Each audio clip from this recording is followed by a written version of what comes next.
r/AskReddit. What job did you work at that was so bad you quit on the same day you were hired?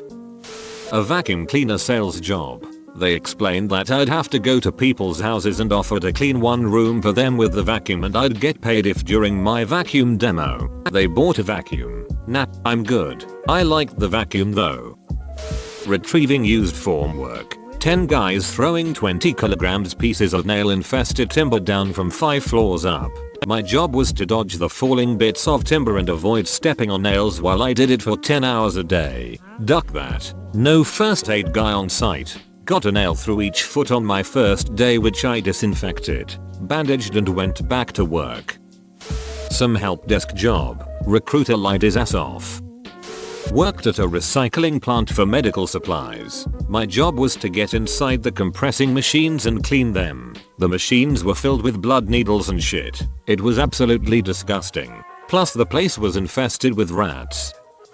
I was working at a restaurant. A co-worker told me the boss asked him if he would sell him his passport. Different co-worker said the boss asked him to be a guarantor in a totally blank passport application. Some customers came up to me to say they overheard some men on the patio talking about trafficking people, like, in the way that they were discussing plans to do it, unbeknownst to them. One of these men was the owner. Owner was from Albania by the way, not trying to generalize but they are known to be one of the human trafficking hotspots. I quit that day and called the RCMP, sort of like Canada's FBI. Edit. Spelling. Add-on. I've actually never even seen Taken. I was 18 and it was as a waitress for a fancy retirement home, where they made meals to order for the residents who all ate in a communal facility. Somehow we were responsible for knowing a person's dietary restrictions but there was no list of people with dietary restrictions as it's protected health info. We were just supposed to figure it out. For example, if grandma was allergic to peanuts, forgot and ordered a dish with peanuts, we were held responsible. The men keep smacking my butt with their napkins and making inappropriate comments, which was fine with management because they were old senile. My first shift was supposed to be covering breakfast lunch, 8 hours, but because so many people quit mid-shift it became a mandated double. I lasted 1 day. Of the 15 people I trained with, only one made it 2 weeks. That's not right, or legal I think, to withhold dietary restrictions of residents. I used to work in a retirement as a chef. Dining staff is considered a caregiver and allowed access to that information. The assisted living residents ate in a restaurant setting as well. Servers would take orders and ring it into a POS system. It had to be rung in under the resident's name because it would display their dietary restrictions. We also had a printed out list of residents with restrictions for quick reference. As the sous chef, I even had to update restrictions nurses made if the dietary technician wasn't there. We also had the right to downgrade their diet to soften foods or thicken drinks if we noticed them struggling to eat. Only the speech therapist and nutritionist could upgrade them to regular food. Away at college. Needed a job. Got hired on at a national pizza chain. With a table involved. Anyway, show up the first day and quickly notice every single person working there is tweaking. Everyone. No way I was going to deal with a bunch of ducking tweakers. And quit after my first shift. Manger asked why, and I told him because everyone here is tweaking. His response: how did you know? Maybe it was the dilated eyes. The fact everyone here is sweating like it's 113 degrees out. Yet I need a long sleeve shirt to stay warm.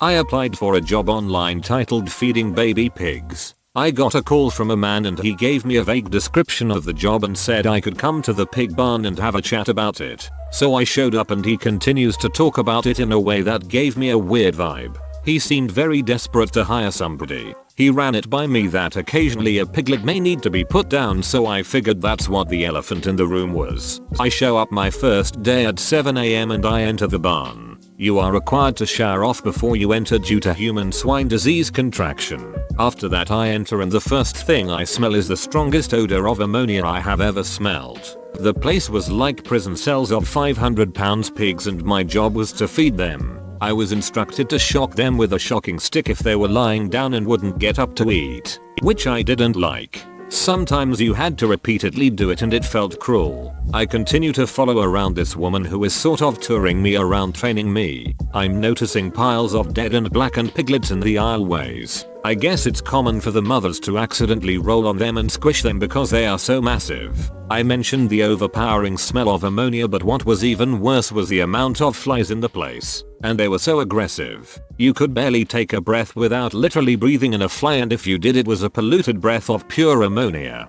I'm continuing the tour and still pretty much only feeding massive 500-pound pigs. At the end of our feeding round, we finally get to the place where the piglets are. There are slightly bigger pens with mothers nursing very small newborn-like piglets. There's a couple pens with a mother specifically for feeding runs from other pens that weren't strong enough to fight for a tit. What I learned was if the runs in these pens still show no signs of being able to nurse, we need to put them down. The method of putting these newborn piglets down is to grab them by their hind legs and basically tomahawk them on the cement floor so that the back of their head hits first. I asked my trainer how often this needs to be done, because I was told it was only seldom, and she said it's a daily occurrence. I told her right then that I don't have it in me to do that, let alone every day, and that I would not be able to sleep at night if I did this for a living. I said I don't see myself pursuing this and don't want to waste anybody's time. I didn't mention all the other stuff to her.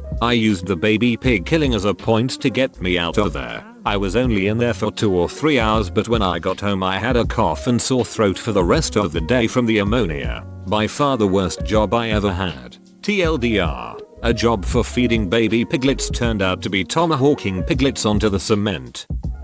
I was in a seconded job but was later offered another job by the CEO of the company I was seconded to. He tried to convince me to take the job without any contract or any assurance that the position was in any way secure once I assumed it, and then later that day tried to withhold my salary after he heard rumors that I was resigning. I was thinking of resigning, but I hadn't made my intentions official yet, so I pleaded my case until they finally released my salary. An hour after withdrawing my salary, I submitted my resignation.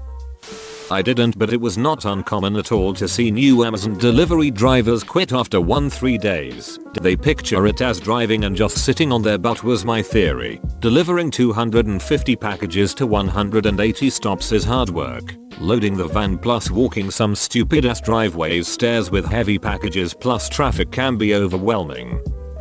Got a job at a sawmill right out of high school. It was probably opened in the 40s. Dangerous as hell. First day, one of the guys that worked there was bragging about how good the owner was to work for. Held up his 2-fingered hand, touched the 2 nubs one at a time and said I got $500 each when that happened. About an hour in I went to my car under the auspices of grabbing my thermos, left and never went back.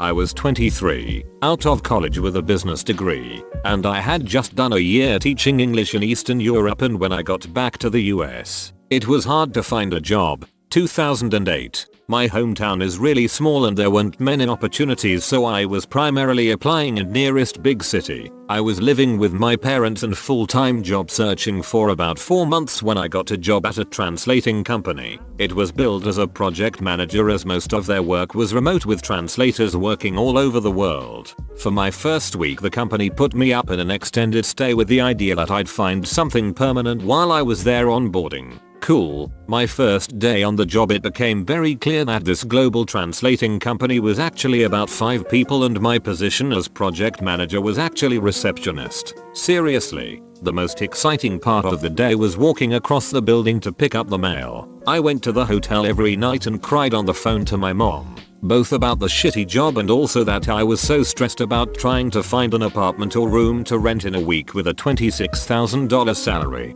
A mid-sized city in the Midwest during an economic downturn is a bleak place to be. My mom and dad told me that if it was truly that terrible and stressful that I should quit, move back with them and find something better. I did just that. I told my boss I'd finish out the weekend, as no one had even asked or attempted to start the hiring paperwork while I was there. Also a huge red flag to me. I told them not to pay me and just cover the hotel. It's the only time I've ever quit a job without notice. A few months later I found a much better job in that same city. It didn't pay that much more, but was with a big local non-profit and the rest is history. Dude, never give up money you earned. They misrepresented the job. which is why you quit. Nothing wrong with being a receptionist if that's the job you're applying for. I applied for a call center in my local area. Interview went well. Hired on the spot and introduced to co-workers. Small rented space. Less than 20 employees. Was left by manager to chat with future co-workers while I waited for my mom to pick me up. I was still 17 at the time. 3 months shy of 18. When one co-worker let slip some mumble about how he hopes this young girl doesn't leave like the rest. I couldn't get the guy's words out of my head, so when I got home I did some more research on this business and found out they've been hiring for months and constantly losing people, but primarily hiring females who then left the company pretty quickly after. Found a forum of such employees talking about being sexually harassed while working there, how they never got paid what they were promised, etc. Just really shady things. But immediately after learning about the sexual harassment claims, I called and said I would not be taking the position after all. They didn't even ask for a reason. When I was 16 I got a job at KFC. It was disgusting. The kitchen was dirty and people were rude af. They had me making the coleslaw. It came in separate bags, that is cabbage in single huge bag, carrots, mayo. I was mixing it by hand and in a huge vat thing. Found a cockroach in there. Told the manager and he replied that it was normal. I quit then and there. Noped out of that place. McDonald's when I was 16. Thrown straight into work the grill during a very busy lunchtime. Kept getting shouted at because I was making mistakes. Then after they gave me a brush that was the size of a toothbrush and told me to clean the grill, I just went in the back, picked up my bag and went home. Not me, but my co-workers. When I was 19 I had a summer job doing quality inspection of vias on ceramic substrates. What that meant was you got to work, put on a cleanroom suit, went through the air bath and into the clean tent. Clean tent was dark, not pitch black but not light enough to read much. Long table in the middle with 2 stations either side. Sit on stool, retrieve the first tray of substrates. These were about the size of an old photo slide, about 2x2 inches, but a little thicker. Place the first piece on the lighted microscope stand and inspect, scanning the entire piece as you're hunched over the microscope, side to side, about 3 minutes per piece. Note inspection on sheet. Reach for next piece. Repeat by the hundreds. Repeat on Tuesday, then Wednesday, etc etc. There were 2 of us that made it through the whole summer. Most of the other hires lasted 1 day or less. More than 1 hire left during the training session. This is why automation is important. Nobody wants to do this and nobody should have to. It depends. I think some people find more relaxation in simplicity. It depends how it's set up and how much freedom to choose your own workflow you have. One of my favorite summer jobs I worked at a research station and it was literally my job to use a magnifying glass visor mounted to my head and use tiny tweezers to remove the outer casing and stamen, pollen producing parts, from grape flowers before they bloomed so that we could breed them without them self-pollinating. It was job every day to sit there hunched over using little tweezers to take them off in a hot, humid greenhouse. But I got to go at my own pace as long as I got my work done without anyone watching over me. And I could listen to whatever music I wanted. I think it has a lot to do more with having autonomy within your job responsibility and managers letting you do your own thing to make jobs like that bearable. Whoa. You made it to the end? You're a ducking beast. I'll cut you a deal. Smash like and subscribe for more curated content, bruh. It's free and that's a great price.